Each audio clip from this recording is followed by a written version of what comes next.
नमस्कार, मैं doctor Siddharth Jain, gastrosurgeon Indore में प्रैक्टिस करता हूँ। बहुत सारे पेशेंट्स हमारे पास ये कह के आते हैं कि हाइटस हर्निया में हमें सर्जरी कराना ज़रूरी ही है या नहीं। तो हम ऐसे पेशेंट्स को पहले तो हम काउंसल करते हैं कि आप अपना लाइफस्टाइल ठीक कीजिए, जो जो प्रिकॉशंस मैंने पिछले वीडियो में बताए हैं वो सब आप करते हैं और आपके सिम्टम्स अगर समझिए कंट्रोल्ड हैं, आपको दवाइयों की ज़रूरत नहीं पड़ रही है, तो फिर हम सर्जरी की सलाह नहीं देते।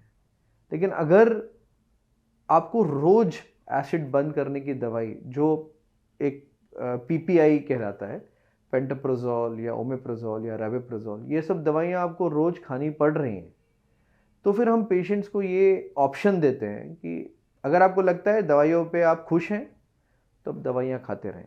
हालांकि लंबे समय तक दवाई खाने से अपने कॉम्प्लिकेशंस, अपने साइड इफ़ेक्ट्स होते हैं। और अगर आप चाहते हैं कि नहीं, हम दवाइयों से छुटकारा पाना चाहते हैं, तो आपके पास एक ऑप्शन है जिसमें हम सर्जरी करते हैं।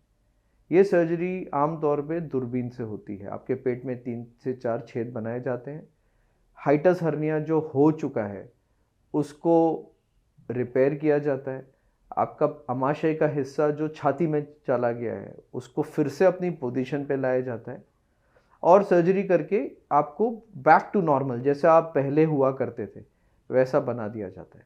बट सर्जरी के बाद भी आपको कुछ प्रिकॉशंस लेना बहुत ज़रूरी है। जो 4 चीज़ें बताई गई हैं, खाने में और सोने में 4 घंटे का समय, खाना खाने के बाद 1 से 1.5 घंटा आपको टहलना है, खाना खाने के बाद आपको सोते समय सिर की तरफ से आपका बिस्तर कुछ ऊंचा रहना चाहिए और लेफ़्ट करवट पे आपको सोना है। अगर ये आप प्रिकॉशंस करते हैं तो ये ऑपरेशन आपको लंबे समय तक आपका साथ देगा।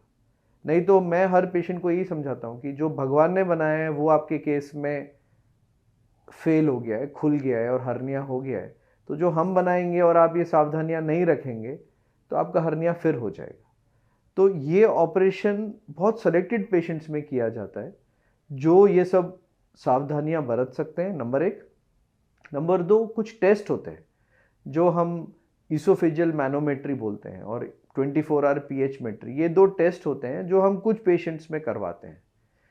और ऑपरेशन बहुत सेलेक्टेड पेशेंट्स का किया जाता है जो इन टेस्ट के बाद हमको ये समझ में आता है कि जिनको ऑपरेशन से आराम पड़ेगा, उन पेशेंट्स में ये सर्जरी की जाती है। ये बहुत ही सेफ सर्जरी है।